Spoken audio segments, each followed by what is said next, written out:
Buenas tardes, chicos. Vamos a iniciar con la sección del día de hoy, dando continuidad a lo que es la unidad 4 de cuidados de enfermería a la mujer durante el embarazo, parto y puerperio patológico. Ya casi terminamos esta sección, así que vamos a apurarnos para que podamos dar una pequeña revisada a lo que es su guía de estudio, obviamente con todas aquellas preguntas que les mandé contestadas, ¿vale? Y así también para darles las demás indicaciones, que recordemos que ya se las he estado dando la semana pasada, pero igual para volverlas a repetir y que no tengan ningún tipo de duda, ¿vale? Ok. Antes de empezar, les comunico, me han avisado por parte de coordinación que el día primero, que es día viernes, todos sabemos que se festeja o que es un día festivo en base a lo que es día del trabajo, pero por su parte, por ser revelación, pues como tal no se van a cancelar las clases, así que vamos a tener su horario normal sin ningún tipo de alteración, no hay movimiento de horarios, no hay nada, ¿vale? Para que el día viernes pues se conecten de manera normal, ¿vale? Ok. Bueno, eso es todo hasta el momento que me han comunicado por parte de coordinación para que lo puedan tener en cuenta. Recuerden que ya el viernes ya se presenta su examen y pues obviamente para darle cierre de sesión a lo que es su módulo, ¿ok? Bueno, por el día de hoy, chicos, no voy a tener presencia de cámara, ya que por un pequeño accidente, pues se rompió mi cámara. Entonces, el día de mañana apenas me llega la otra, así que para que no si se llegan a cuestionar es el por qué no la tengo prendida, pues es no porque no cuento con una cámara, ¿vale? Entonces ya mañana ya la estaría habilitando para que así pues podamos continuar con todo lo que es este tipo de comunicación directa, pero únicamente sería por esta sesión, no sería por otras ocasiones, ya que como les comento, fue por un pequeño incidente que se rompió la cámara, ¿vale? Bueno, entonces, si no hay ninguna inconformidad, chicos, vamos a dar inicio a lo que es esta sesión, continuando con lo que era el área patológica del cuidado de la mujer. Ok, lo que vamos a ver a continuación, nos habíamos quedado anteriormente, si no mal recuerdo, con IPMS gravídica, que pues habíamos visto que era una de las complicaciones que se presenta a partir de los 3 meses. En este caso vamos a tener la placenta previa, que pues obviamente es uno de los casos que mayormente se presentan dentro de clínicas, dentro de hospitales o de cualquier campo de trabajo.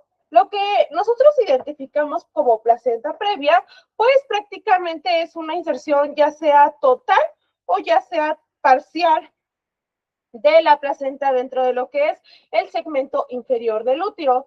De hecho, aquí esta incidencia o este tipo de casos han aumentado constantemente en los últimos años y actualmente se acontece que al menos una de 200 gestaciones en México pues llegan a tener este tipo de problemática. La placenta previa al menos presenta el 20% de las hemorragias que se manifiestan en las mujeres cada tercer trimestre y con ello pues obviamente conlleva un elevado porcentaje en lo que es la morbilidad materno-fetal. Actualmente, pues prácticamente se considera que es al menos una de las 3 primeras causas de muerte dentro de lo que son las mujeres y obviamente de las cuales es necesario una transfusión sanguínea ya sea durante la gestación, el parto o el puerperio. Y obviamente es una de las segundas causas para que se llegue a practicar una histerectomía obstétrica. Recordemos que esto posteriormente también conlleva a cierto tipo de complicaciones. Ahora, lo que vamos a ver en estas imágenes que tenemos aquí son la clasificación de las placentas. Como lo podemos ver, tenemos una clasificación normal de la placenta previa con unos 4 subtipos. Dentro de los 4 subtipos tenemos lo que es una placenta que es de categoría normal, una que es placenta previa parcial y placenta previa total. O también hay una que se le denomina marginal, que de hecho se ve dentro de lo que son las otras imágenes de esta imagen. donde podemos ver que una placenta normal pues prácticamente se encuentra al menos a unos 2 centímetros del orificio cervical y obviamente pues no conlleva un tipo de complicación. Lo que es una placenta marginal va a llegar justo al borde de lo que es la área cervical o el orificio cervical, pero sin sobrepasarse, ¿vale? Lo que es una placenta oclusiva parcial, que es en este caso una de estas, donde se puede manifestar de esta manera, pues prácticamente aquí lo que es el orificio cervical, pues va a estar cubierto de una manera más parcial por la placenta. Si nos damos cuenta, empieza a abordar todo lo que es este tipo de entrada. Y por otro lado tenemos la placenta previa total o la placenta oclusiva total, que es cuando, como su nombre lo dice, completamente cubre lo que es el orificio cervical. Y obviamente, pues esto para lo que es la cara del canal de parto, pues es muy importante saber identificarlo. De hecho, hay dos tipos de clasificaciones también. Cuando tenemos este tipo de problemática, tenemos una placenta que es oclusiva y una placenta que es no oclusiva. Las oclusivas no permiten el parto vaginal natural o el parto común, que incluye la placenta después de la salida del feto. Y la no oclusiva, pues prácticamente puede permitir el parto vaginal y todavía incluye lo que es la placenta de inserción y lo que es la placenta marginal, que prácticamente nada más está llegando a lo que es el borde. Entonces, como tal, la oclusiva pues prácticamente no va a permitir al feto que puedan nacer de una manera o de un parto natural, de un parto vaginal, y la oclusiva, pues no oclusiva, para permitirlo, pero obviamente con cierto tipo de complicaciones que se pueden llevar a cabo o se pueden manejar siempre y cuando sea llevado con un especialista. Ahora, como tal, les puedo decir que no hay un estudio que nos diga la causa exacta de que se llegue a manifestar lo que es la placenta previa, pero se han invocado ciertos factores que son de manera etiológicas, de manera ovulares y obviamente que son del área materna y que de hecho son de las áreas que llegan a intervenir en su desarrollo. Por ejemplo, dentro de lo que son factores ovulares que se pueden manifestar para una placenta previa, pues tenemos un retraso en lo que es la maduración de los blastocitos, que esto es muy común porque llega a condicionar lo que es su implantación en las zonas bajas del útero. Y por otro lado tenemos factores maternos, que pues obviamente aparece a través de pequeñas alteraciones que se dan en lo que es la zona endometrial, debido a que, debido a cicatrices que llegan a dejarlo la manifestación de embarazos previos o también de legrados que sean muy vigorosos. Esto prácticamente los factores maternos van a reducir el área adecuada para la implantación de la placenta y esto conlleva a que aumente la posibilidad de que lo haga en uno de los segmentos más inferiores. ¿Para qué? Para poder desarrollarse de manera correcta. Entonces, como tal, los factores maternos pues van a incluir lo que son embarazos previos, va a incluir lo que son legrados previos, la edad materna, que prácticamente es más elevada en mujeres de 35 años a más, que se presente tabaquismo, la raza, multiparidad o algún tipo de incisiones uterinas previas. Esto obviamente según mediante ciertos tipos de análisis, que de hecho hay un metaanálisis que se le denomina Anand-Ixcol, que pues prácticamente da el riesgo de placenta previa y cómo este va incrementando de forma exponencial a manera o a medida que va aumentando el número de cesáreas o el número de procesos de parto. Lo que es la placenta previa, pues conlleva una importante área de desarrollo que es de la morbilidad para la madre, por más que nada por el aumento de transfusiones, de las cesáreas y de la mayor necesidad para realizar algún tipo de histerectomías postparto, así obviamente como complicaciones infecciosas y tromboembólicas. La morbilidad fetal es secundaria, digámoslo así, como un efecto secundario, sobre todo a lo que es la prematuridad debido a lo que es la necesidad de finalizar la gestación antes del término. En casos de que llegan a suceder hemorragias importantes, pues es más que nada tener en cuenta este tipo de datos, este tipo de actitudes. De hecho, entre esto, pues prácticamente se estima que se presenta mayormente en pacientes con semanas, con una semana 27 aproximadamente, 27, que pues prácticamente se llegan a manifestar de una manera más desarrollada y que llega a desarrollar cierto tipo de complicaciones. Los síntomas que llegan a tener las mujeres para una placenta previa son muy característicos. Una de las áreas más comunes es la hemorragia. La hemorragia muchas veces se presenta de manera dolora o de manera indolora, pero ¿cómo la vamos a identificar? Porque se manifiesta una sangre que es roja, un brillante aproximadamente del 60% de nitidez, que prácticamente va variando en intensidad. Los episodios de sangrado que se presentan dentro de una placenta previa pueden repetirse y pueden ir aumentando en intensidad según obviamente va a ir avanzando lo que es la gestación.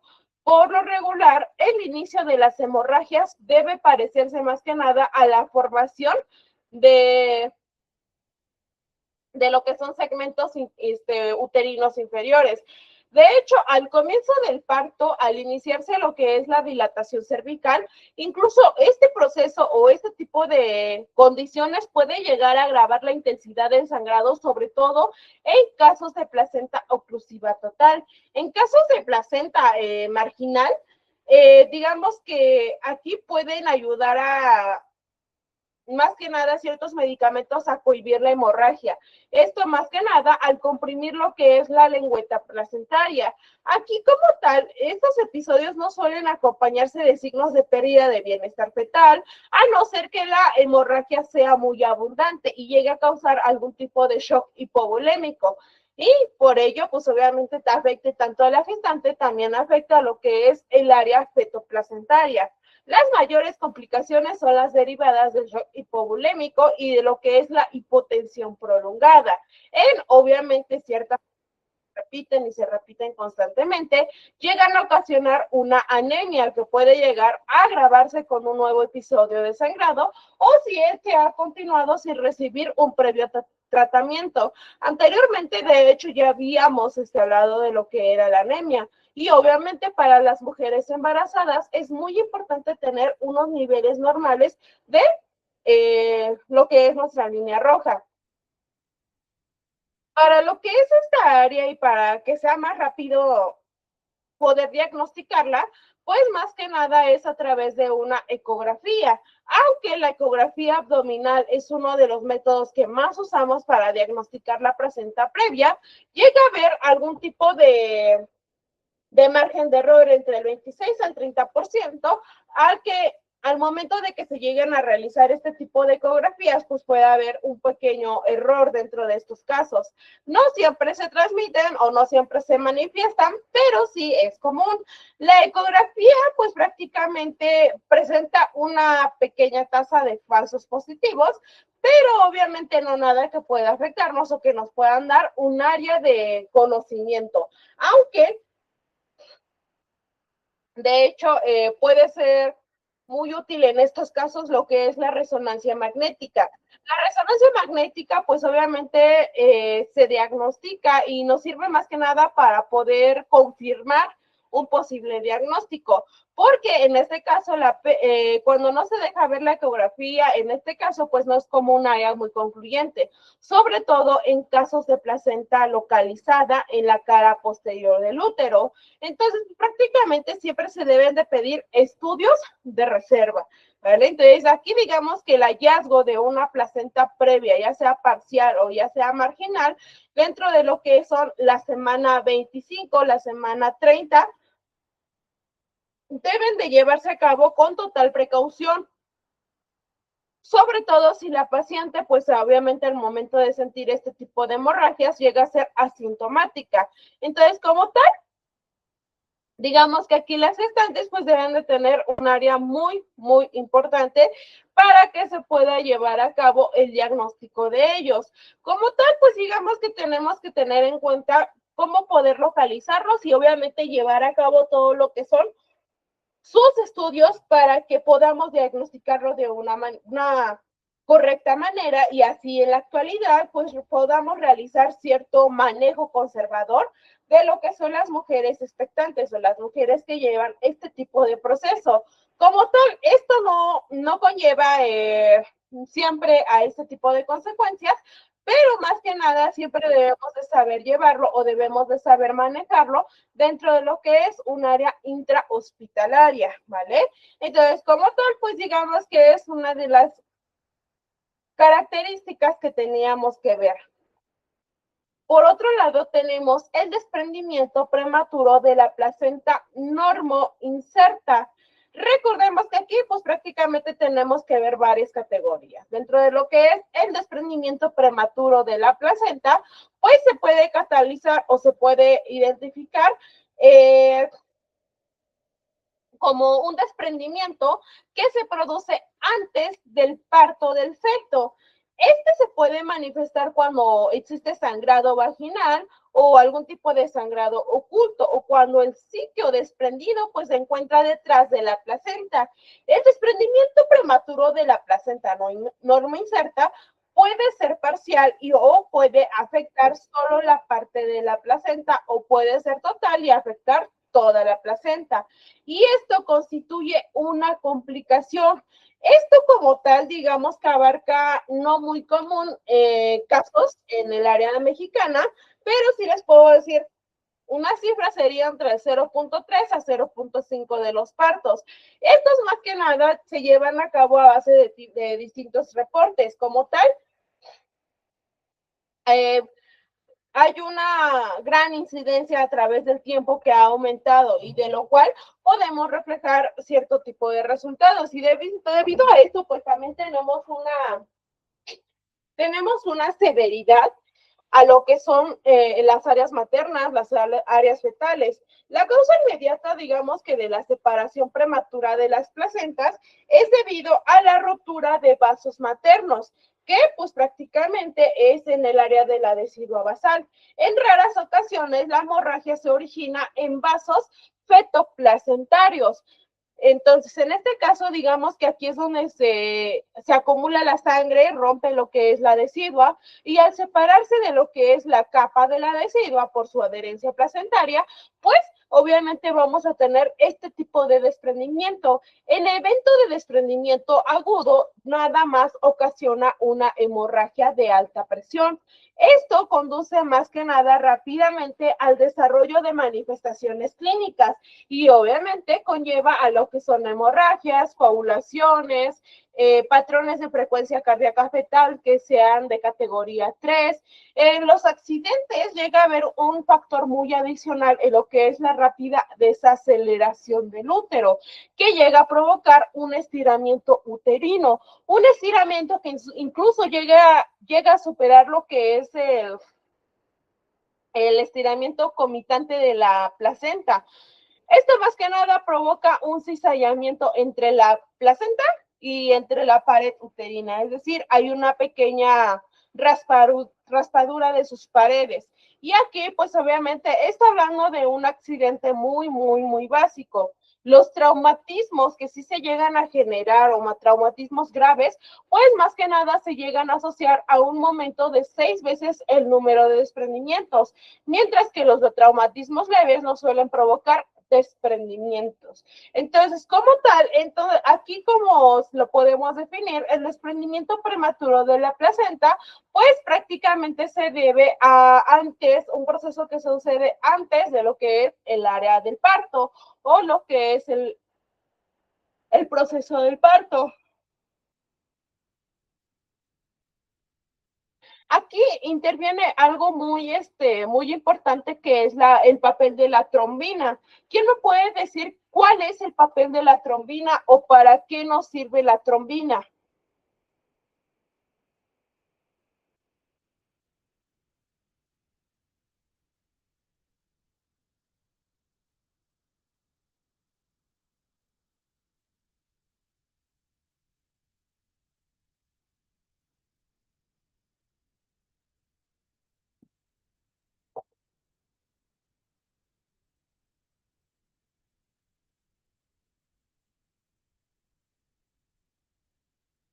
No, nadie sabe qué es la trombina.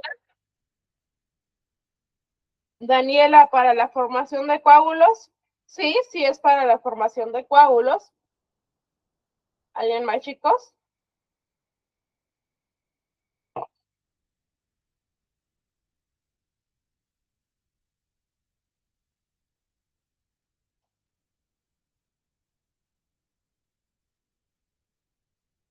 Ok, como comentó su compañera Daniela, la trombina es una enzima que pues va a estar muy relacionada con lo que es el proceso de coagulación. Ahora, ¿cuál es el papel de la trombina cuando hay un desprendimiento prematuro de la placenta? Al ser un área que se encarga de la coagulación, es un papel clave en cierto tipo de consecuencias. La producción de trombina puede dar lugar a cierto tipo de secuelas, como cuáles, como hiperetonía, contracciones uterinas, aumento de lo que es la expresión de metaloproteinasas, regulación de lo que son alzas en genes. Entonces, aquí pues digamos que en la paciente con este tipo de rotura, el riesgo de desprendimiento de la placenta aumenta con el incremento de la latencia, lo que sugiere más que nada la inflamación posterior de la ruptura de las membranas y también puede inducir a lo que es un área simplemente que dé resultado a este tipo de acontecimientos. Si se libera una cantidad masiva de este tipo de factores, pues se llega a generar una cantidad masiva de trombina que entra en contacto con lo que es la circulación materna, dependiendo de los periodos o en un tipo de breve periodo. ¿Y esto qué va a hacer? Esto va a desmordar todo lo que son los mecanismos de control hemostáticos, sin dejar tiempo suficiente para la recuperación de otro tipo de mecanismos, como los compensatorios. Digamos que en este caso, una secuencia clínica es una profunda diatesis, en este caso la diatesis hemorrágica sistémica, y obviamente esto va a generar una lesión tisular y una anemia hemolítica, dependiendo obviamente de cómo se esté llevando a cabo. El desprendimiento, pues prácticamente es dependiendo de cómo se esté llevando a cabo este tipo de embarazo. Ahora,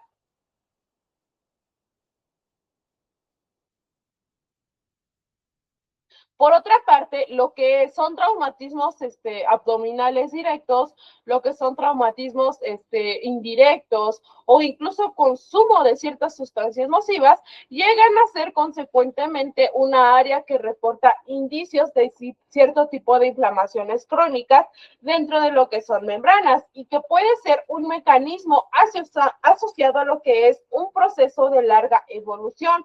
Digamos que aquí, en este caso, los factores que mayormente pueden llegar a generar esto, llega a ser una hipertensión, anomalías, consumo de cocaína o consumo de algún tipo de sustancia nociva, fumar, algún tipo de desprendimiento previo. Digamos que esto pues prácticamente se va a localizar o va a tener un área prematura a lo que es la localización posterior y obviamente si se presenta algún tipo de sangrado transvaginal aparente y si se beneficia lo que es el uso de ultrasonidos, que recordemos que este puede ser útil o no puede ser útil para lo que es el diagnóstico de una placenta previa, o un desprendimiento prematuro de placenta, pero digamos que es una de las pruebas iniciales, ¿vale? Entonces aquí digamos que esto va a conllevar a que nosotros podamos darle este tipo de seguimiento y poder sugerirle algún otro tipo de alternativa para su proceso de parto. Recordemos que ya tenemos cesáreas y asimismo para que ni la vida de la madre ni la vida del feto, perdón, llegue a perderse o llegue a haber cierto tipo de consecuencias, pues que de cierta manera no vamos a querer tener en cuenta o no vamos a querer ver dentro de cada una de las mamás. Entonces aquí, pues digamos que es una de las áreas que mayormente presenta problemas y que muchas veces se llegan a presentar este tipo de casos en lo que son áreas clínicas, lo que son áreas hospitalarias, lo que son ciertas, cierto tipo de consultorios médicos. Entonces, aquí, pues más que nada es saber tratar con este tipo de inconformidades, este tipo de problemáticas dentro de lo que son las mujeres embarazadas. Como les comento, pues obviamente, y al igual que todo lo que son las otras enfermedades que hemos visto, pues esto conlleva a que vaya evolucionando consecuentemente, pero obviamente cada uno también tiene su mecanismo para poder defenderse y obviamente para que no llegue a provocarse en su totalidad este tipo de desprendimiento, ¿vale? Ok. Por otra parte, tenemos la ruptura prematura de membranas. Recordemos que aparte de lo que es la placenta, pues también vamos a llevar a cabo la ruptura prematura de membranas. La ruptura prematura de membranas, digamos que es la ruptura de membranas catalogadas como ovulares antes del inicio del trabajo de parto y que se van a manifestar por la salida de ¿qué? La salida del líquido amniótico a través de lo que son los genitales. Lo que es la ruptura de membranas se clasifica según la edad gestacional en la cual va a estar ocurriendo. ¿Quién me puede decir cuál es la clasificación de la ruptura de membranas?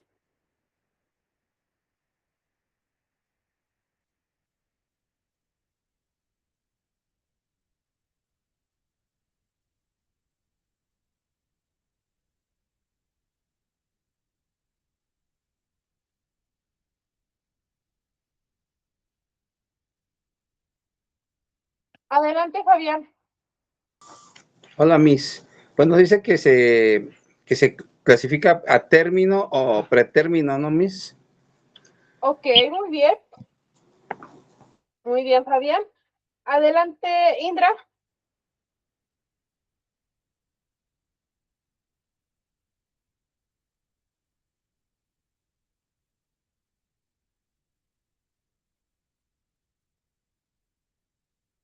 Indra son 7. Ok.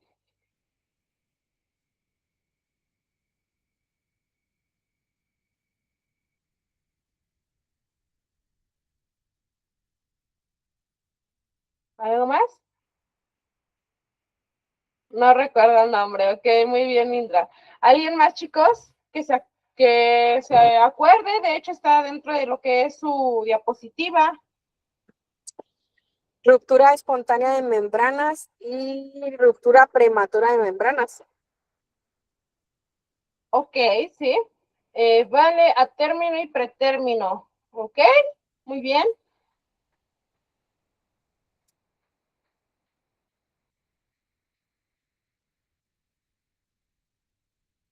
Bueno, lo que es la ruptura prematura de membrana se clasifica según la edad gestacional en la cual va a ocurrir.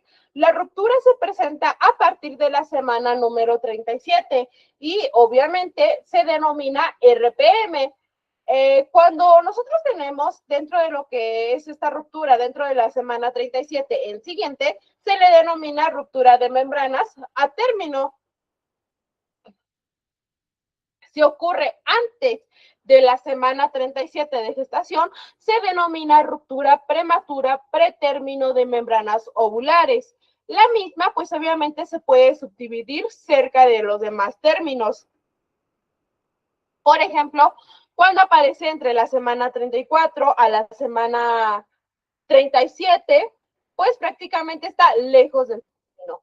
Cerca del término, pues está 34-37, lo que es el pretérmino ocurre en la 37 y previable que es la 24, ¿vale? O a partir de la semana 24.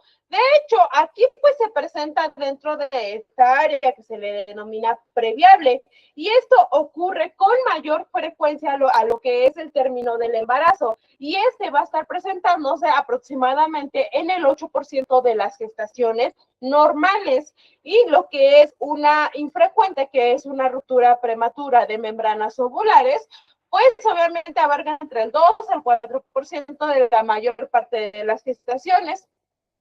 Esto depende obviamente de cierto tipo de factores y de cierto tipo de estilo de vida que estén llevando. Existen riesgos que van a estar asociados a lo que es la ruptura de membranas, pero entre ellos pues tenemos lo que es el desprendimiento que acabamos de ver de la placenta. También tenemos cierto tipo de infecciones intraamnióticas, corioamni, ay, ¿cómo se llama?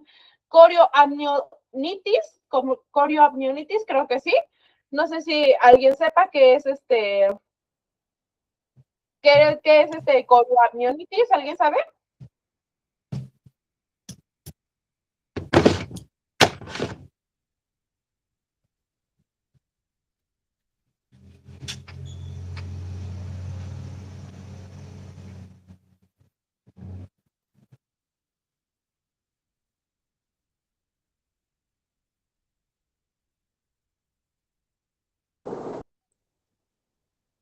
Es una infección del líquido amniótico y de las membranas, corión y amnios que rodea al bebé durante el embarazo.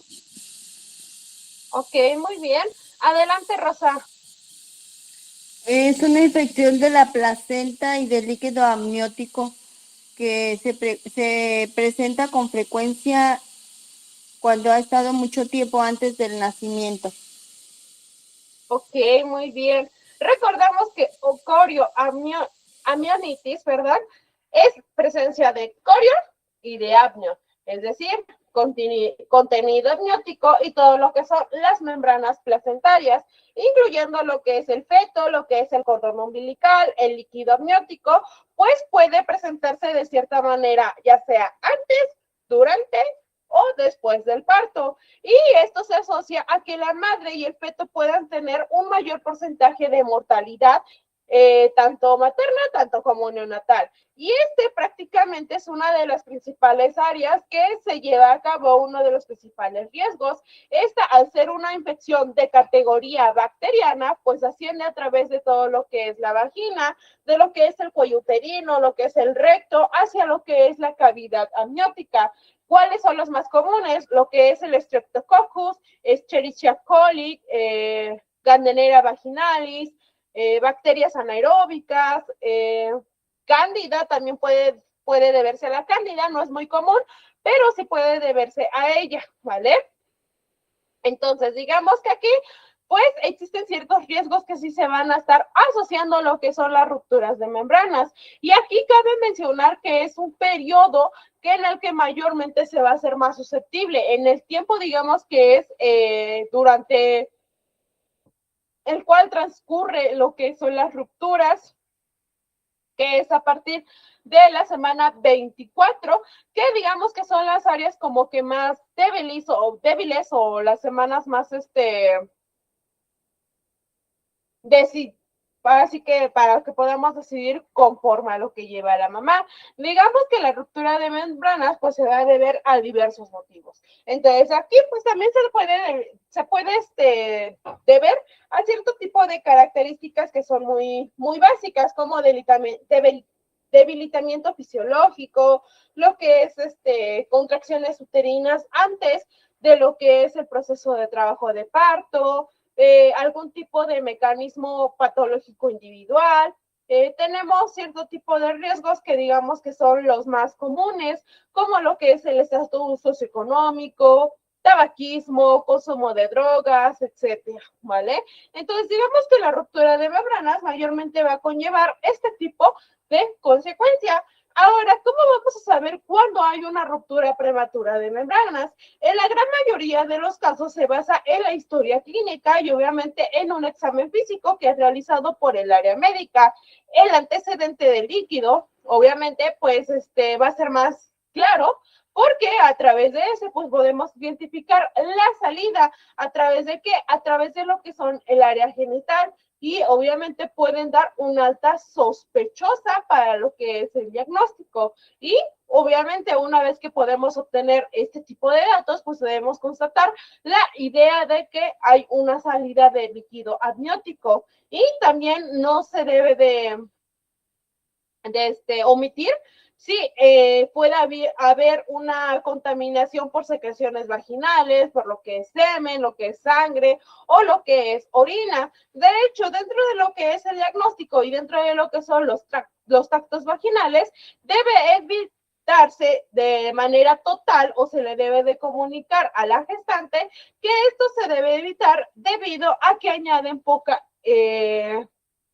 poca higiene a lo que es esta área y obviamente pues conlleva a más tipo de complicaciones. Aquí también para que nosotros podamos ver este tipo de ruptura, lo que mayormente se hace y creo que es lo más fácil es la medición o la prueba de pH vaginal, que pues prácticamente va a estar evaluando el nivel de acidez y se va a basar en el hecho de que el pH de lo que es el líquido amniótico es un poco más alcalino. Entonces, digamos que presenta una de las sensibilidades aproximadamente del 90% de efectividad. Entonces, como tal, digamos que la prueba de pH, pues es una de las áreas que mayormente se deben de hacer y que nos sirven mejor para lo que es la confirmación de algún tipo de rupturas. Hay algo más que se le llama cristalografía o prueba de lecho. ¿Alguien sabe qué es la cristalografía o la prueba de lecho? Dime, Vale. ¿Es la presencia de cristales en la orina? Exacto. Consiste, pues prácticamente, como su nombre lo dice, tomar cierto tipo de muestra. Ahora, la cristalografía, a diferencia de lo que es un examen de orina, que es donde mayormente los llegamos a ver, pues digamos que esta más que nada va a consistir en que se pueda tomar una pequeña muestra de lo que es el fondo del saco posterior del útero y obviamente dejarla secar a partir de lo que es un portaobjetos, esta que a una temperatura ambiente durante 10 minutos. ¿Por qué lo dejamos dentro de lo que es un portaobjetos sin lo que es algún fijador de células o cualquier otra área?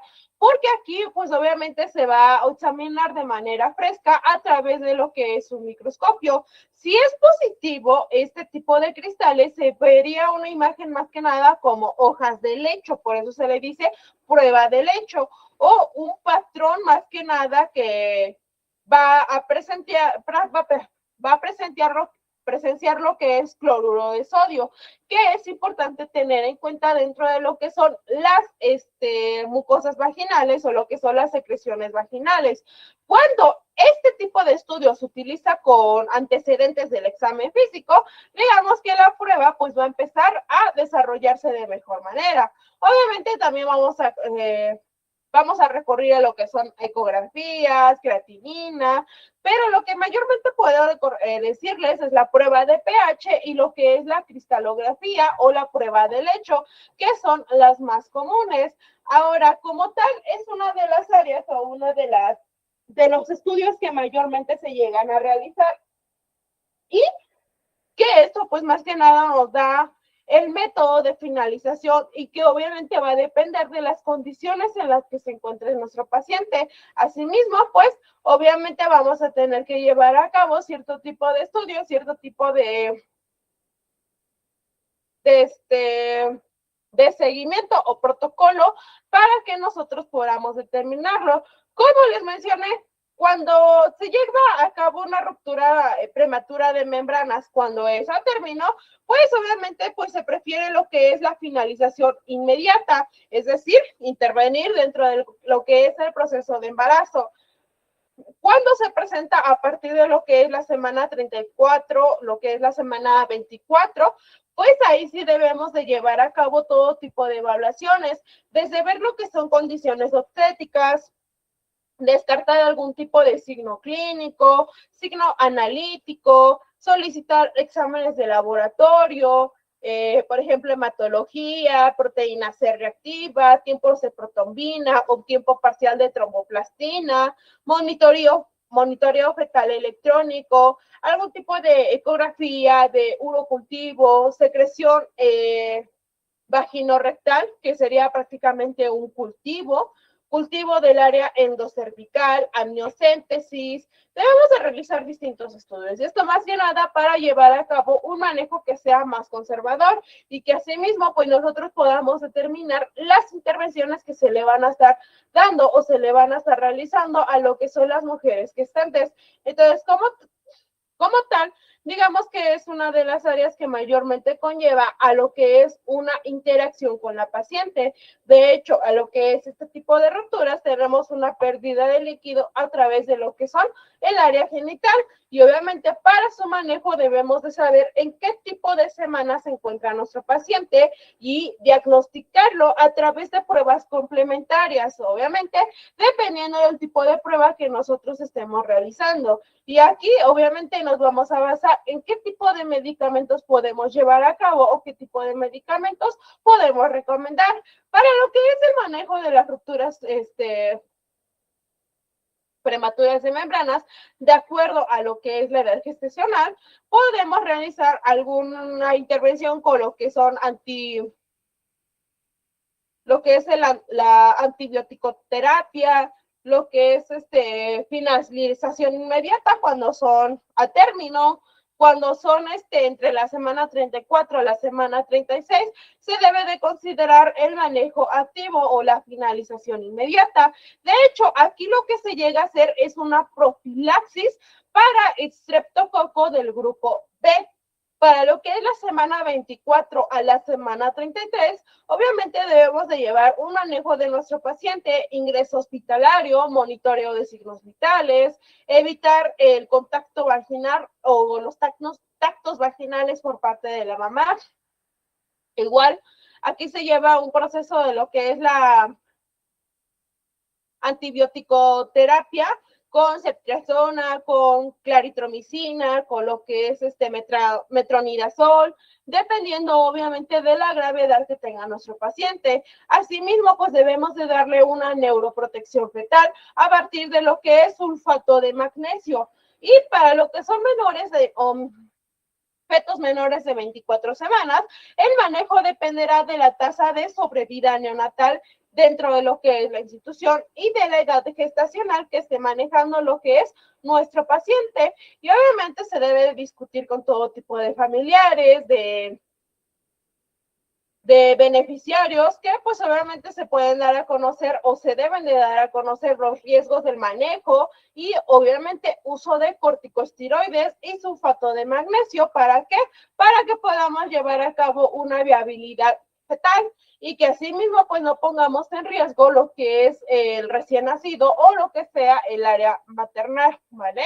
Entonces aquí pues prácticamente depende del tipo de ingreso o depende más que nada de lo que es el diagnóstico, de lo que es las semanas de gestación, de cómo puedan llevarlo a cabo poco a poco, ¿vale? Ok, algo que vamos a comer es algo muy común para ustedes, que es el polidrapnios. ¿Quién me puede decir qué es el polidrapnios? Adelante, vale. Es la acumulación excesiva de líquido amniótico, ocurre aproximadamente en el 1% y el 2% de los embarazos. Exacto. Es cuando en la gestación existe una cantidad de líquido amniótico que es mayor a la común y que prácticamente es no esperada para lo que es una edad gestacional determinada. Digamos que la cantidad de líquido amniótico se va a ver regulada, ¿por qué? Por un equilibrio entre la producción y entre la eliminación del líquido amniótico. Recordemos que el líquido amniótico, pues obviamente va a tener distintas salidas, desde lo que son las micciones, de lo que son las degluciones, o de lo que es distintas áreas de eliminación de nuestro cuerpo.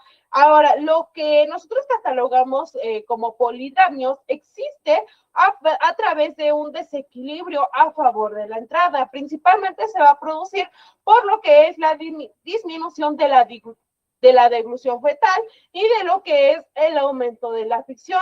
En muchas ocasiones no se encuentra una causa como tal o una causa identificable, al menos entre el 40 o el 60% de las mujeres no se ha tenido como tal una causa del por qué sucede esto. Pero dentro de, digamos que las más conocidas, pues suelen asociarse a lo que es un polidrapnios grave, desde lo que es la diabetes materna gestacional, la diabetes materna gestacional múltiple, factores idiopáticos, dependiendo obviamente del tipo de consecuencia que se tenga en cuenta o que tenga la mamá. De hecho, aquí las anomalías más comunes son las que van a interferir con la deglución fetal y con lo que es la absorción de líquidos. El riesgo de presentar algún tipo de anomalía puede incluso aumentar de manera significativa. Si de por sí se tiene un porcentaje del 40%, este puede llegar a aumentar el doble, es decir, un 80%. Entonces, como tal, esta es una de las áreas que mayormente se pueden ver. Como les mencionaba, las causas más comunes puede deberse a diabetes, puede deberse a lo que es la inmunización de RH, corionginoma, gestación múltiple, etcétera. Ahora, ¿cuándo podemos sospechar o cuándo debemos sospechar para este tipo de diagnóstico? Bueno, este se sospecha a través del tamaño del útero, cuando es mayor a la edad gestacional, y aunque se va a confirmar o lo podemos confirmar midiendo lo que es el líquido por ecografía, solo cuando el polidramnios es muy abundante. Digamos que la paciente puede presentar incluso dificultades para respirar, irritabilidad, contracciones uterinas o incluso molestias abdominales. Aquí, como tal, el polidramnios es una de las causas más comunes para lo que es la mortalidad materna. Ahora, lo que nosotros podemos ver en este tipo de casos es que vamos a tener distinto tipo de causas a nivel de este tipo de complicaciones. Como tal, en este caso, como les acabo de mencionar, pues puede deberse a áreas ginecológicas, áreas maternas o áreas placentarias, aunque también se puede generar por algún tipo de golpe dentro de lo que es el área abdominal o el área uterina. De hecho, aquí se llega a confirmar por lo que es ecografía mediante dos tipos de técnicas, que es el índice de líquido amniótico y lo que es la columna máxima vertical, que digamos que esta es una de las sumas que mayormente se puede ver dentro de lo que son los 4 cuadrantes que resultan si dividimos el abdomen en 4, y obviamente se debe de realizar entre la semana 24. ¿Para qué? Para poder llevar a cabo un control. Ahora, para medir el líquido amniótico, pues obviamente se debe de llevar a cabo cierto tipo de equipo médico especializado, como las máquinas para uso de ecografía, que estas mayormente no pueden omitir lo que es este tipo de mediciones. Digamos que estas tienen un transductor que debe de estar orientado o se debe de orientar de manera sagital a lo que es la paciente. Y obviamente se mide de manera vertical para que se pueda ver este tipo de cambios. Entonces, aquí pues digamos que en general en gestaciones de bajo riesgo, sin sospecha patológica, pues se puede llevar a cabo una área básica del índice de líquido amniótico, pero cuando nosotros tenemos un área más grave, pues obviamente debemos de medirlo a través de ecografías. Ahora, los polidramnios o lo que es el diagnóstico de polidramnios tiene 3 niveles. ¿Quién me puede decir cuáles son esos 3 niveles?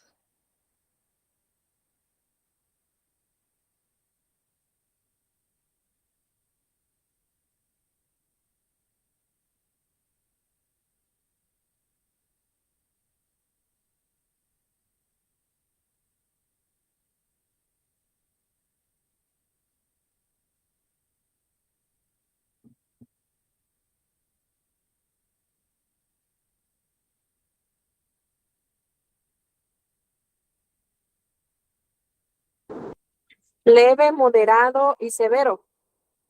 Exacto, muy bien, Erika.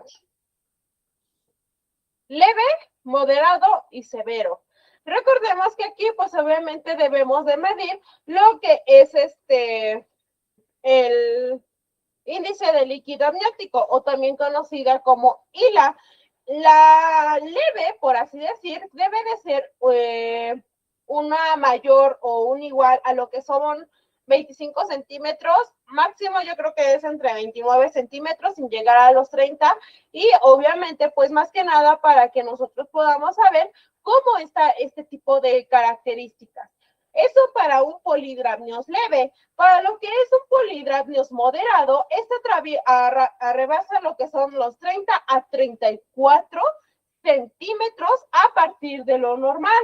Y lo que es un polidramnio severo va a ser mayor o igual a 35. Entonces nos damos cuenta que aquí va a ir aumentando consecuentemente. Entonces aquí pues prácticamente se debe de considerar la opinión de los expertos, la opinión de los padres, y obviamente va a producir, de hecho, algo muy común que se llega a generar en el polidramnios, es que constantemente llega a producir lo que es una sobredistensión uterina, y que de hecho se ha asociado con un mayor riesgo de resultados adversos materno-fetales, como lo que es el compromiso respiratorio materno, lo que es una mala posición fetal, lo que es la macrosomía o la distancia de los hombros, lo que es el prolapso del cordón umbilical o el desprendimiento, y obviamente según la etapa de parto en la que se encuentre, pues estas complicaciones son como que más posibles o mayormente dadas dentro de ellas, y obviamente va a aumentar la gravedad del polidramnios y va a producir un mayor riesgo para lo que es el proceso del parto o para lo que es el proceso de la cesárea. Incluso, pues obviamente se debe de llevar o se debe de tener siempre en cuidados intensivos para evitar la muerte neonatal. Por esta razón, digamos que durante el trabajo de parto siempre se debe de verificar la posición fetal con frecuencia para confirmar lo que es la presentación favorable para el parto o el líquido que va aumentando y que puede permitir una mayor movilidad fetal, ¿vale? Entonces aquí, pues digamos que el polidramnio sí es de las más comunes, pero aquí debemos de realizar cierto tipo de estudios para poder identificarlos, ¿vale? Ok, esta es por una parte de polidramnios. Otra causa es el oligohidramnios. ¿Quién me puede decir qué es el oligohidramnios?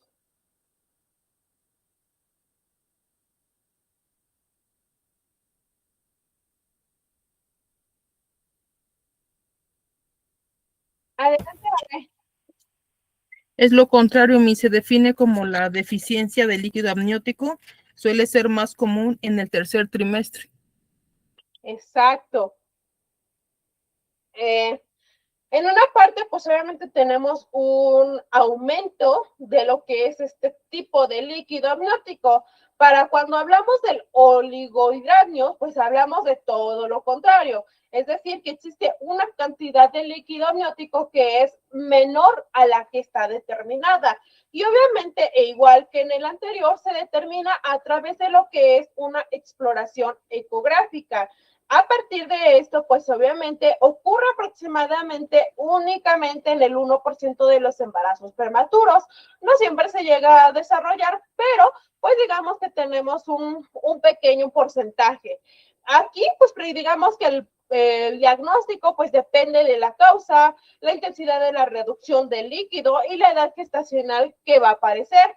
Tiene mucha mayor repercusión cuando llega a ocurrir en el segundo trimestre. El feto, pues obviamente necesita líquido amniótico para poder desarrollar lo que son pulmones, para poder moverse, para evitar deformaciones o para evitar compresiones de lo que es el cordón umbilical. Y esta condición se asocia mayormente con lo que es la muerte fetal o la muerte neonatal, cuando se produce de manera precoz. Entonces, digamos que la cantidad de líquido amniótico se va a ver regulada por el equilibrio entre la producción y entre la eliminación del líquido. Aumenta el líquido, la de la micción fetal, y obviamente la salida de las secreciones pulmonares va a ser en menor medida, y esto va a disminuir lo que es la deglución fetal. Esto pues obviamente pues conlleva a que llegue el transporte de agua o de solutos a través de lo que se denomina absorción intramembranosa. Principalmente se produce por lo que es la disminución de la micción por enfermedad renal fetal. La mayoría de los casos suele presentarse en el tercer trimestre y no tiene como tal una causa identificable, al igual que la demás, pues obviamente tenemos cierto tipo de índice de líquido amniótico que nos va a permitir que nos va a permitir de cierta manera poder identificarlo. De hecho, pues aquí, pues obviamente tenemos que seguir viendo todo esto a través de lo que son ecografías de manera sagital a lo que es nuestra paciente. Ahora, para que nosotros podamos dar un área de sospecha o podamos empezar a identificarlo, pues en primera tenemos que llevar a cabo lo que es el protocolo de signos vitales, que es lo más importante en este caso, la tensión arterial, porque mayormente en el oligohidramnio se llega a presentar una mayor o igual a 140/90, que digamos que sería un protocolo de hipertensión dentro del embarazo. Se debe de realizar lo que es la ecografía para ver si no hay algún tipo de anomalía fetal, o el estudio Doppler si es necesario o si se precisa. Tenemos que llevar a cabo una evaluación ecográfica placentaria, serologías maternas o las serologías de Torch, y obviamente lo que es el citomegalovirus, que es lo que mayormente se llega a detectar, y para ofrecer más que nada pruebas genéticas del estudio fetal y asimismo ver cómo podemos ayudar a lo que es el área fetal. Ahora, el manejo, pues obviamente conlleva a lo que nosotros podamos ver o dar en lo que es el área del anteparto, es decir, la medida de líquido, lo que es el registro de las semanas de gestación, peso fetal de cada semana, Doppler en caso de que sea necesario, y obviamente en algunos casos, en general, pues se debe de llevar a cabo el control al menos hasta la semana 37, y asimismo se debe de estar informando de mayor riesgo que se pueda tener. Y esto más que nada, lo que es el oligohidramnios, pues mayormente es preferible para lo que son las famosas cesáreas, y que asimismo, pues no pongamos en riesgo lo que es la vida de la madre o la vida del neonato, ¿vale? Entonces aquí, pues digamos que es una de las áreas más comunes que se pueden encontrar, ¿vale? Ok, eso por parte del oligohidramnios. Ahora, lo que vamos a ver a continuación es algo muy común, que es la hipertensión inducida por el embarazo, que digamos que va a representar una de las condiciones gestacionales más desafiantes, que va a estar siendo caracterizada por lo que es hipertensión, por lo que es proteinuria y lo que son complicaciones sistémicas. Como tal, digamos que es una área multifactorial y destaca la compleja interacción de factores genéticos, factores socioeconómicos y factores ambientales. Estos factores van a estar influyendo en lo que es la ocurrencia de esto. Ahora, como tal, involucra lo que son disfunciones endoteliales, respuestas inmunológicas y lo que son alteraciones renales.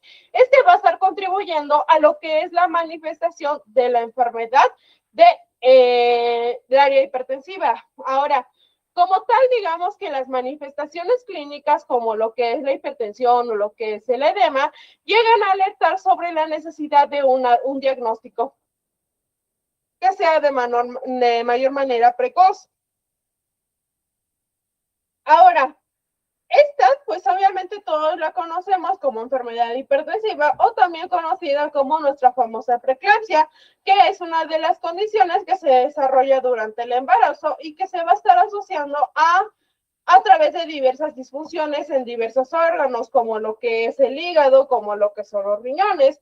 De hecho, su diagnóstico es un poquito más complejo y su etiología como tal aún no está totalmente comprendida. La preeclampsia se caracteriza por hipertensión arterial después de la semana 20 de gestación, y esto va a estar asociando a disfunciones en ciertos órganos y puede evolucionar a lo que es la eclampsia, que sería una complicación que va a involucrar lo que son convulsiones y que llega a representar uno de los riesgos más inminentes tanto para la madre, tanto como para el feto. Entonces, aquí como involucra lo que es una interacción entre factores genéticos, entre factores inmunológicos o factores ambientales, pues más que nada va a contribuir a su manifestación.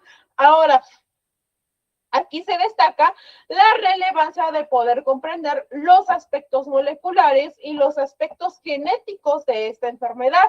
¿Por qué? Porque vamos a estar en busca de estrategias que sean más efectivas para la prevención y para el tratamiento. Como tal, digamos que no solo representa una de las amenazas más potenciales en México para la salud materna, sino que también está asociada a complicaciones fetales, a lo que es la restricción del crecimiento intrauterino o lo que es el parto prematuro. De hecho, la importancia del diagnóstico temprano y del manejo adecuado se hace muy evidente, ya que a través de cierto tipo de intervenciones que llegan a ser más oportunas, pueden llegar a minimizar lo que son riesgos y mejorar los resultados. Ahora, como tal, la hipertensión inducida por el embarazo es una de las principales complicaciones gestacionales y obviamente exige una compresión más profunda.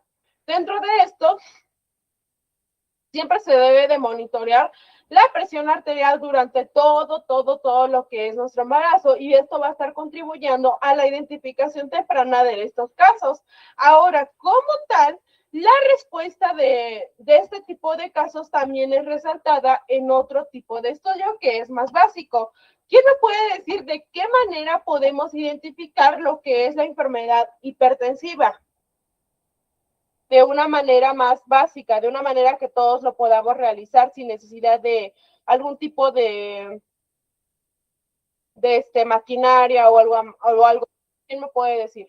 Adelante, Fabián. Por los síntomas de los fosfenos, ay, se me olvidó otro, Miss. Ok. Muy bien, Fabián. Adelante, ¿vale? Por la presencia de acufenos, fosfenos, el edema. Ok, perfecto. Ajá, continúa. Pues la retención de líquidos y pues eso es lo más importante, Miss. Exacto, muy bien, vale. Adelante, Marta. Sí, lo que es la cefalea y el dolor epigástrico. Dolor epigástrico, sí, muy bien. Adelante, Rosa. Igual, maestra, acúfenos, fosfenos, el edema de miembros inferiores, la cefalea. Ok, muy bien. Daniela, acúfenos y fosfenos, dolor en el epigastrio, cefalea constante, proteinuria y edema. Ok, muy bien, chicos. De hecho, puede variar distintas causas, distinta intensidad, gravedades, pero generalmente incluye este tipo de acúfenos, de fosfenos, lo que es una cefalea constante, valores de presión arterial que van a ser elevados después de la semana 20 de gestación. Digamos que va a menudo acompañado de lo que es la necesidad, por ejemplo, de consumo de líquidos de manera excesiva, retención de líquidos, pues tenemos muchas complicaciones. Digamos que representa una condición gestacional que es muy compleja, que no solo afecta lo que es la salud materna, sino que también puede tener un impacto significativo en lo que es el feto. Entonces, por eso es importante la identificación precoz y el manejo adecuado para así poder minimizar los riesgos de desarrollo fetal. Ahora, si nos damos cuenta, aquí tenemos cierto tipo de pasos, desde lo que es la definición, lo que es la clasificación, el área clínica, diagnóstico y tratamiento, ¿vale? Entonces aquí, pues prácticamente debemos de correlacionar cada una de las incidencias que se lleguen a tener. Entonces, digamos que representa una de las áreas que se asemeja más que nada a un sistema muy complejo. Digamos que aquí debemos de ver cierto tipo de disfunciones, de respuestas inmunológicas, alteraciones renales, y es crucial conocer que estos síntomas puedan variar en intensidad, puedan presentarse de manera típica, puedan estar más que nada yendo a un enfoque clínico, un enfoque que sea un poquito más integral. Y obviamente si no se trata, pues las complicaciones fetales llegan a estar muy presentes, como lo que es la restricción de crecimiento intrauterino, prematuridad, complicaciones placentarias. De hecho, llega a haber un tipo de área muy desafiante para lo que es el feto, y pues digamos que su seguimiento debe de ser muy riguroso en intervenciones, deben de ser muy oportunas, para poder mitigar lo que son los riesgos y poder mejorar lo que son resultados perinatales. De hecho, es una de las condiciones que va a estar trascendiendo durante todo el embarazo, va a estar impactando no solo en la salud materna, sino también en lo que es la trayectoria del feto. Digamos que aquí pues debemos de enfocarnos en lo que son áreas clínicas, áreas que nosotros hemos manejado comúnmente, avances tecnológicos, y una investigación continua que es muy esencial para mejorar la comprensión y para mejorar la gestión, que pues obviamente va a estar conllevándose a una búsqueda de respuestas, ¿vale? Entonces, como tal, si nos damos cuenta, pues lo que es la hipertensión o lo que es la conocida preeclampsia, pues es muy común y que de aquí, pues obviamente debemos de darle un seguimiento que es muy riguroso a la mujer. Ahora, por otra parte, tenemos algo muy común, que es la diabetes mellitus gestacional o lo que es la diabetes gestacional. Esta, pues, al ser una de las patologías más comunes, generalmente se presenta en embarazos con factores de riesgo que llegan a estar asociados como una de las manifestaciones de alta prevalencia en México. Ahora, la mayor prevalencia que se puede tener para desarrollar lo que es una DMG es la obesidad, diabetes, malos hábitos alimenticios, sedentarismo a lo que es el hogar, no sé, un trabajo en casa, trabajo que no requiera mucho esfuerzo. Digamos que pues prácticamente es una de las áreas que se ha observado con mayor prevalencia dentro de lo que es todo México y toda América Latina. Durante la gestación pues se van a producir distintos cambios adaptativos en la mujer con la finalidad de poder dar un área de promoción de un ambiente ideal para el desarrollo del producto. Digamos que al existir un desequilibrio en estos organismos o en sus organismos, la mujer se encuentra en riesgo de desarrollar distintas patologías. Con respecto a lo que es el metabolismo de carbohidratos, se genera, digamos que en las primeras semanas, una de las mayores complicaciones, que es una disminución de glucemia en ayuno y un aumento de la glucemia postprandial. Entonces, como tal, la diabetes mellitus, digamos que en los humanos, la homeostasis pues se debe de hacer muy presente porque la glucosa en sangre pues se va a encontrar principalmente regulada por lo que es el mecanismo preciso de la secreción de la insulina y por parte de las células B o las células pancreáticas y la sensibilidad de los mismos. Ahora, es como tal una área que intolera lo que es la glucosa y digamos que es el resultado de desarrollar una hiperglucemia sostenida de severidad, pues obviamente variable, que inicia y que es reconocida por primera vez durante la gestación. Ahora, esta se va a encontrar influenciada por cierto tipo de características y por obviamente ciertos criterios que nosotros debemos usar como diagnóstico. Ahora, ¿quién me puede decir por qué se desarrolla la diabetes gestacional o cuáles son las principales causas?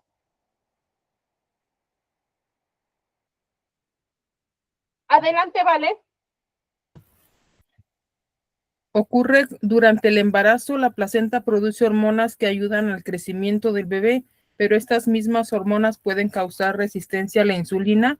Si el cuerpo no produce suficiente insulina adicional para compensar el azúcar, se acumula en la sangre y empiezan con cifras elevadas de glucosa. Ok, muy bien. Adelante, Marta.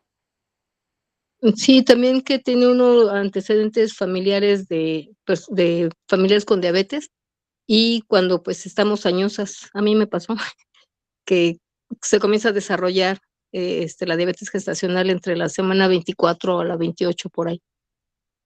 Ok, muy bien, Marta. Sara nos comenta cambios hormonales, sobrepeso u obesidad, edad materna. Ok, muy bien. De hecho, hay distintos criterios, desde lo que es la secreción de las hormonas que empieza a generar nuestro cuerpo a través de los distintos cambios que se generan dentro de lo que es el área uterina, por la placenta, etcétera. Pues obviamente tenemos cierto tipo de sensibilidades. De hecho, la sensibilidad insulina pues se encuentra alterada de manera dinámica durante el embarazo, porque esta se encuentra, digamos que en un proceso, y durante lo que es el proceso de implantación embrionaria, pues empieza a disminuir el transcurso de la gestación, y digamos que los cambios que se van generando empiezan a reportarse dentro del cuerpo. Uricel nos comenta, la diabetes gestacional se desarrolla durante el embarazo, el cuerpo no logra manejar adecuadamente la glucosa, ocurre principalmente por cambios hormonales de la placenta. Ok, muy bien, Urizar. Mariana, azúcar alto en sangre de la madre pasa a través de la placenta al bebé, lo que puede causar que éste crezca demasiado o tenga complicaciones al nacer. Esta condición generalmente se detecta entre la semana 24 y la semana 28 medianamente, creo que quiso decir. Bueno, muy bien, Mariana. Aquí, digamos que una vez que ya se empieza a generar todo esto, lo que es la unidad fetoplacentaria, pues va a empezar a instaurarse en las primeras semanas de embarazo y posterior comienza el aumento de los niveles de lactógeno placentario sérico. Empieza lo que es a segregarse lo que es la hormona del crecimiento placentaria, progesterona, cortisol, prolactina, y estas más que nada van a colaborar a lo que es la disminución de la sensibilidad por parte de los tejidos periféricos a la insulina. Ahora, durante lo que es el segundo y lo que es el tercer trimestre de embarazo, digamos que se va a ir reduciendo de manera marcada la sensibilidad, debido a niveles elevados de hormonas placentarias y de hormonas no placentarias. Cuando estas no llegan a funcionar, ahora sí va a dar paso a este tipo de cambio o a este tipo de adaptación de nuestro cuerpo de la diabetes gestacional. Recordemos que uno de los datos que mayormente debemos de darle a las mujeres es que estas tenemos pues prácticamente dos opciones. Dos alternativas se podrían decir. Una es que esta se logre quitar después del parto y otra es que se llegue a desarrollar. Digamos que esto pues es imprescindible porque posteriormente a que se presente algún tipo de diabetes, pues se le debe de seguir dando seguimiento a la mamá. ¿Para qué? Para que no siga o no se llegue a desarrollar como una diabetes mellitus común. Y obviamente que después del parto, pues se debe de estar monitorizando para ver si este tipo de sensibilidad a lo que es la insulina, pues llega a desaparecer y la mamá llegue a manifestarse pues de manera más normal, es decir, puede realizar su vida de manera normal. Digamos que esta actualmente, pues obviamente se llega a transmitir como un neurotransmisor o como una hormona, y de hecho, pues aquí lo que mayormente podemos tener es una confusión que puede ser causada por lo que son receptores de serotonina. Digamos que aquí pues prácticamente el glucógeno pues se puede diluir o se puede transmitir, se puede disolver a través de distintas áreas, desde lo que es la inducción del lactógeno, lo que es la serotonina, lo que es la glucogénesis hepática, pues tenemos, digamos que más áreas. Entonces, como les comento, esto depende también de lo que es la adaptación del cuerpo de la mamá. Entonces, aquí pues prácticamente vamos a determinar lo posterior a que esto o el proceso de parto llegue a manifestarse dentro de lo que son las mamás. Si no se llega a bajar lo que son los niveles de insulina, ahora sí debemos de darle otro tipo de tratamiento, porque recordemos que todo esto pues obviamente se va a estar transmitiendo a través de la placenta a lo que es el bebé, ¿vale? Entonces, como tal, digamos que tenemos distintas etiologías y obviamente distintas variantes para lo que son distintos tipos de diabetes.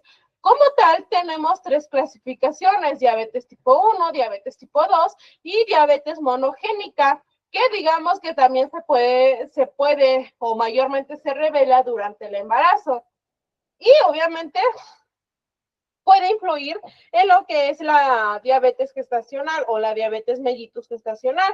Y obviamente, pues todo esto conlleva a que nosotros podamos darle el tratamiento y la atención oportuna a todas aquellas mujeres.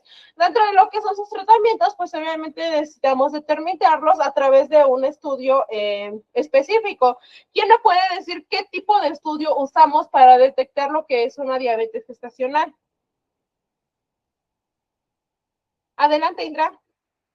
Lo que es la curva de tolerancia y también la glucosa, la de esta glucosilada, que es la que mide 3 meses atrás.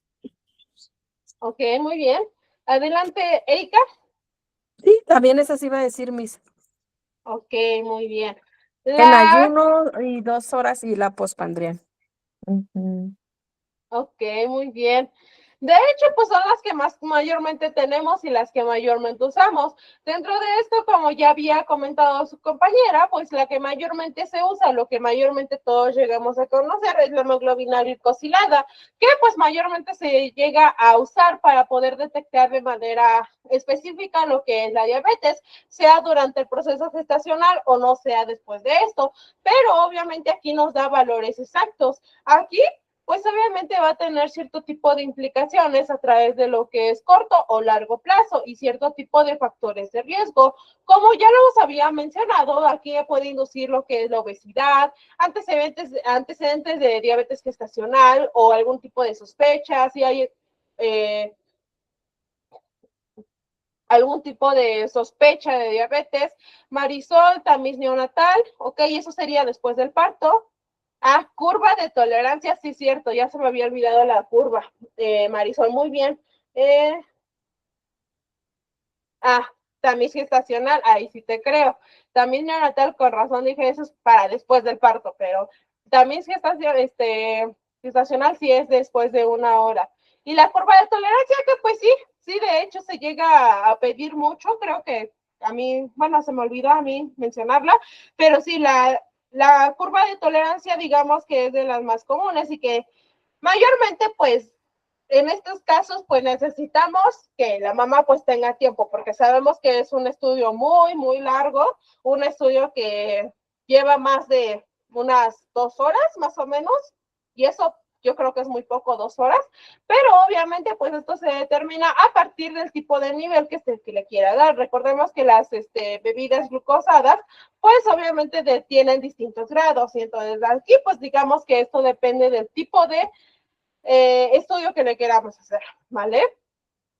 De hecho, aquí pues es una de las áreas que mayormente nos sirve, ¿vale? Entonces aquí pues debemos de darle su seguimiento, debemos darle sus niveles adecuados a través de lo que son estudios y obviamente darle un control metabólico durante el embarazo. Más que nada, explicar de manera comprensible en qué consiste lo que es su padecimiento de diabetes gestacional, las repercusiones que puede tener sobre su salud, las repercusiones que puede tener sobre el feto, facilitar una dieta que sea más óptima para cada gestante, calcular también lo que es el índice de masa corporal, explicar obviamente con ayuda de algún tipo de profesional cómo incorporar sus dietas.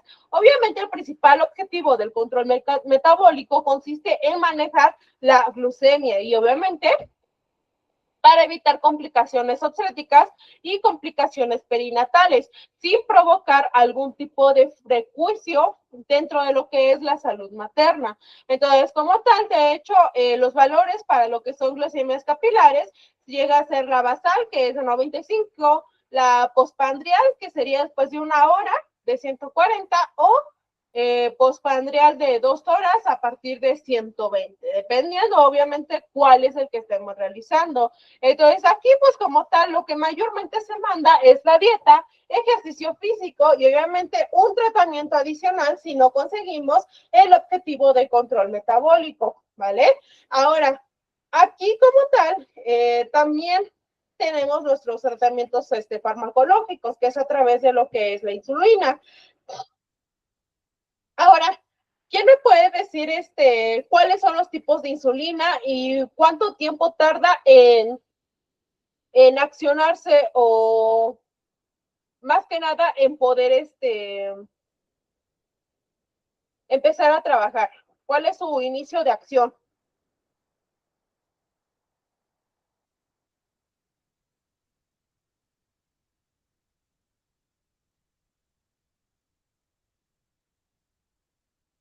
¿Quién me dice, chicos? Tipos de insulina y cuánto tiempo tarda en iniciar.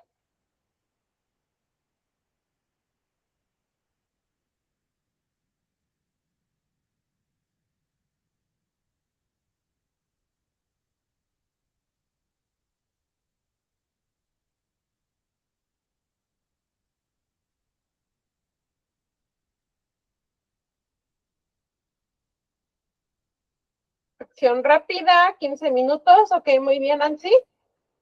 Adelante, Erika. Insulina de acción rápida, que es entre 10 a 15 minutos.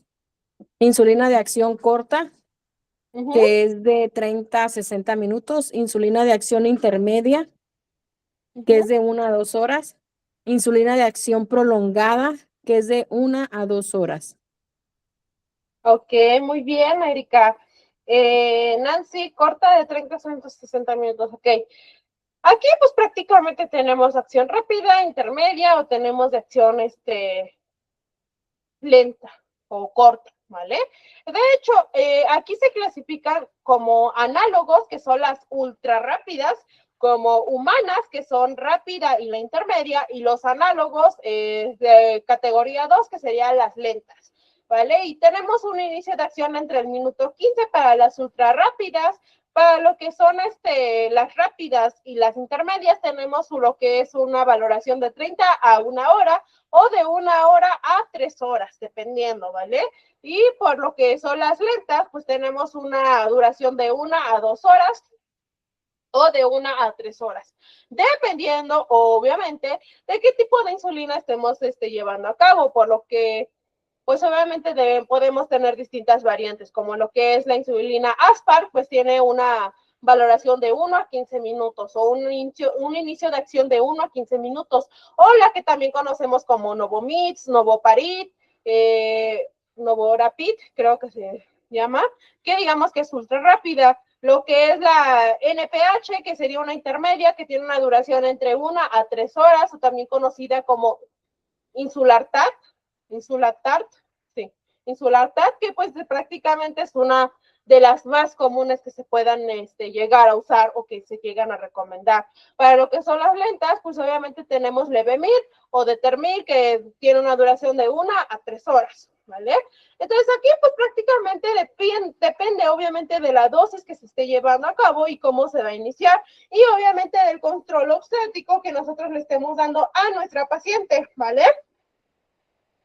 Ok, entonces esto únicamente por lo que es la diabetes gestacional, que digamos que son las áreas más comunes, y asimismo pues para también darle el tratamiento que se debe de llevar nuestra paciente. Recordemos que aquí pues nosotros debemos de llevar a cabo cierto tipo de control a través de lo que es el área de la glicemia, y así nosotros poder llevar a cabo su tratamiento, darle información, poder educar a lo que es nuestra paciente, y obviamente pues darle una alimentación que sea más adecuada o una alimentación vegana en todo caso que se tenga que llevar a cabo, ¿vale? Entonces esto por únicamente parte de lo que es diabetes gestacional. La siguiente es uno de los temas más comunes, que es la incompatibilidad del grupo sanguíneo RH. Ahora, ¿quién me puede decir cuáles son los grupos sanguíneos que no pueden coexistir o que son rechazados? ¿Qué tipo de sangre son rechazados?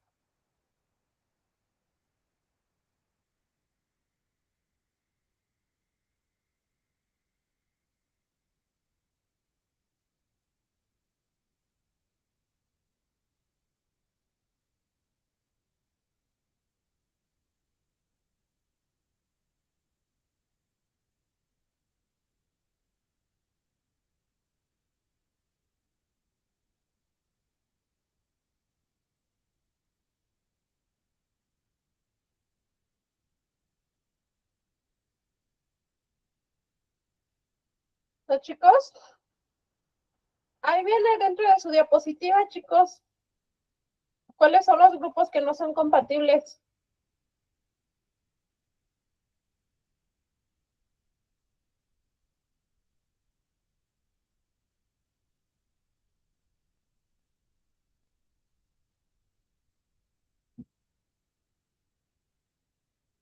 Mariana, RH negativo, las personas con RH negativo pueden rechazar sangre de RH positivo. Ok, muy bien, Mariana.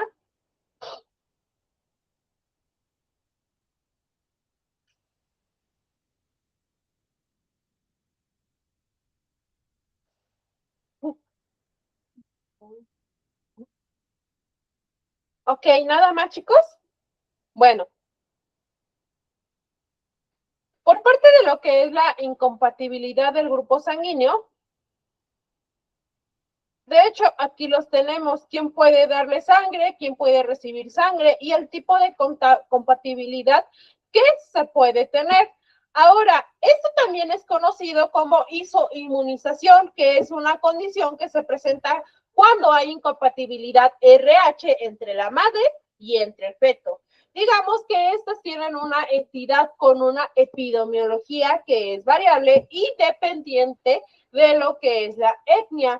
Digamos que esto es muy importante. ¿Por qué? Porque aquí radica uno de los riesgos más impactantes dentro de México, porque va a suponer principalmente la vida del feto, ya que aquí puede llegar a desencadenar una anemia fetal grave. Digamos que aquí, pues más que nada, se debe de ver todos aquellos aspectos básicos, desde lo que es la epidemiología, lo que es la fisiopatología, la conducta a seguir que le debemos de dar a la gestante por parte de nuestro personal. Digamos que aquí, pues digamos que una RH negativa que está en contacto con un antígeno en la superficie de eritrocitos positivos, o lo que son RH positivos, de lo que es el área de la gestación, pues llega a tener esta área de incompatibilidad y que llega a ser nuestro cuerpo rechazar al feto. Recordemos que cuando hay algo desconocido dentro de nuestro cuerpo, y en este caso si usamos una RH negativa en una RH positiva, ¿qué va a hacer nuestro cuerpo? Lo que va a hacer es analizarlo y va a hacer catalogarlo como una amenaza a nuestro cuerpo. ¿Y qué va a pasar? Que posteriormente llega a rechazarlo o llega a atacarlo. Digamos que esto es muy importante. Dentro de lo que es el área mexicana, aproximadamente el 15% de las personas llegan a tener este tipo de consecuencias. ¿Por qué? Porque llegan a desencadenar una de las complicaciones más importantes y que obviamente principalmente va a estar afectando a lo que es el área de feto. Como tal, y como les mencioné, esto llega a generar lo que más comúnmente conocemos como una anemia fetal grave, y esto puede llevar a lo que es el feto a la muerte o al periodo neonatal, a una enfermedad hemolítica que es grave y que va a influir notablemente en lo que es la morbimortalidad perinatal.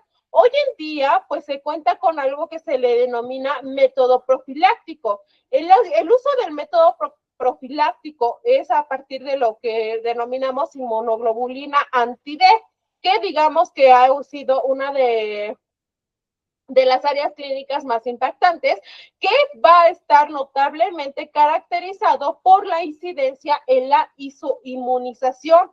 Ahora, lo que es la inmunoglobulina anti-D, pues lo que mayormente llega a hacer es que resulte de una manera factible o como una estrategia factible para que pueda llegar al menos entre el 80 al 90% para la población que lo necesite y que así el bebé o el feto pueda llegar a desarrollarse. Como tal, este es una de las estrategias que son de más bajo costo y que mayormente nos pueden dar, como les menciono, entre el 80 a 90% de posibilidad que el feto pueda nacer. Entonces, digamos que aquí va desde lo que son aspectos más básicos a lo que es el área patológica. Entonces, digamos que este tipo de incidencias, pues obviamente se debe a este tipo de complicaciones.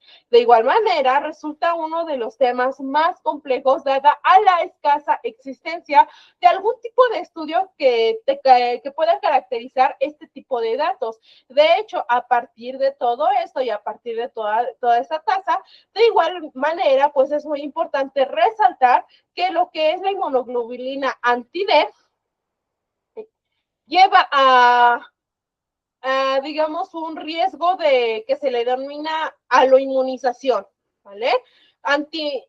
Inmunoglobulina anti-D lleva a lo que es el riesgo de aloinmunización. ¿Qué es esto? Esto demuestra un impacto positivo en este tipo de intervenciones. Digamos que como tal, es como un área similar, un área que va a estar adaptando a los antígenos y obviamente al aspecto que deben de identificar. Digamos que prácticamente pueden representar uno de los papeles más importantes, porque aquí se establece que alrededor de lo que son un 10% de las gestantes pueden contener cierto tipo de anticuerpo, no anti-D, y es aquí donde clínicamente podemos tener la capacidad de generar un impacto en la gestación en curso, es decir, que se pueda llevar a cabo. Entonces, como tal, acuérdense de esto, anticuerpos anti-D por lo regular lleva a lo que es la aloinmunización, que es un proceso que nos va a dar el área de adaptación.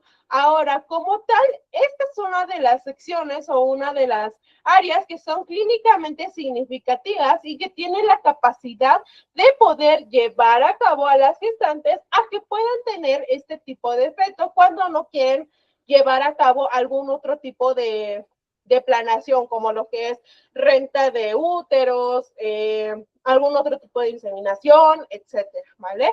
Aunque también tenemos ciertos eventos que pueden ser contradictorios, como lo que es un parto prematuro, lo que es la pérdida gestacional, que va a estar por encima del día 42 después de la concepción, una evacuación de un embarazo molar, aborto médico, que se genere un embarazo ectópico, que se lleguen a generar procedimientos invasivos como lo que es la biopsia corial, amniocentesis, cordonocentesis, muerte fetal intrauterina, algún tipo de traumatismo abdominal materno. Entonces, digamos que aquí, pues prácticamente se debe de tener una superficie extracelular a una serie de glicoproteínas, que estas van a ser conocidas como antígenos, los cuales van a tener la capacidad de generar este tipo de respuesta autoinmune y que mayormente pues va a ser un proceso que nos va a dar la solución, digamos que de manera temprana, a través de lo que son las semanas de embarazo, a partir de lo que es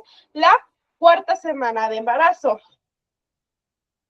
Ahora, como les mencionaba, pues es una de las oficializaciones que tenemos. Ahora, ¿por qué el antígeno D?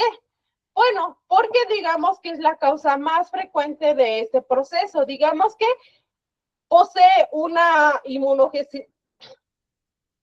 inmunogenicidad hasta al menos 50 veces mayor frente a otros antígenos. Es decir, que son varios antígenos y que alrededor de esto se describen al menos 43 tipos capaces de producir este tipo de adaptación de nuestro cuerpo. Digamos que comienza por un fenómeno de transfusión de lo que es el feto a la unidad materna, en el cual lo que son hematíes fetales van a ser portadores de este antígeno, van a viajar a lo que es el torrente sanguíneo, van a desencadenar lo que son una serie de procesos inmunológicos, una serie de procesos que van a llevar a cabo la producción de anticuerpos contra todo lo que son eritrocitos fetales, ¿vale? Entonces, digamos que consiste más que nada a poder llevar a cabo lo que son hematíes al torrente sanguíneo materno y asimismo poder darle una superficie de y desencadenar una producción de inmunoglobulina. Y así pues digamos que tiene la capacidad de atravesar lo que es la barrera placentaria y tener una vida pues un poquito más desarrollada o una vida que se le denomina media corta, ¿vale? Entonces como tal, se le debe de estar dando seguimiento a lo que es la gestante. En general, toda gestante debe de tener una hemoclasificación desde el primer control prenatal. ¿A partir de qué? A partir de resultados que pueden definir si requiere estudios adicionales o si obviamente podemos llevar a cabo algún tipo de combinación para que esto pues nos pueda dar un área de adaptación y evitemos en mayor medida o podamos dar un área de hallazgo y que así nosotros y de igual manera podamos darle tratamiento, ¿vale? Entonces, como tal, digamos que esto pues mayormente es una solución compuesta de ese tipo de anticuerpos, ¿vale? Entonces, digamos que pues obviamente va a prevenir lo que es la sensibilización cuando hay algún tipo de transfusión feto-materna, que pues obviamente puede ser hasta 30 mililitros, si no mal recuerdo, que van a resultar efectivas para al menos más del 90% de los casos, ¿vale?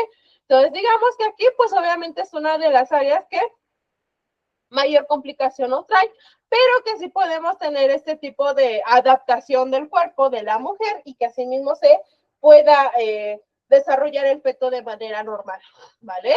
Ok, chicos. No, yo creo que no me también. Bueno, vamos a dejar hasta aquí la clase del día de hoy, chicos. Nos quedamos en lo que es incompatibilidad del grupo sanguíneo de factor RH para que mañana podamos continuar. Yo creo que mañana ya terminamos lo que es la unidad 4 y posteriormente seguimos con la última unidad que sería lactancia materna, ¿vale? Recuerden, chicos, que este día viernes pues nos presentamos de manera normal, no se omiten clases. Recuerden que el viernes va a estar disponible su examen. Mañana les voy a hacer su encuesta. Perdón, mañana les voy a poder hacer su encuesta a través del grupo para ver cuántos se pueden ingresar a la plataforma y cuántos no, y así poder determinar cómo vamos a realizar el examen de esta materia, ¿vale? Recuerden que va a estar disponible su examen a partir del día viernes, sábado y domingo 13 de mayo, que sería, digamos, el último día que tienen para entregar tanto actividades, tanto como su examen. Las actividades apenas las voy registrando, chicos, para, por si no les he contestado, me tengan un poquito de paciencia, ya que las voy revisando consecuentemente. Ahora, el examen se va a abrir el día viernes.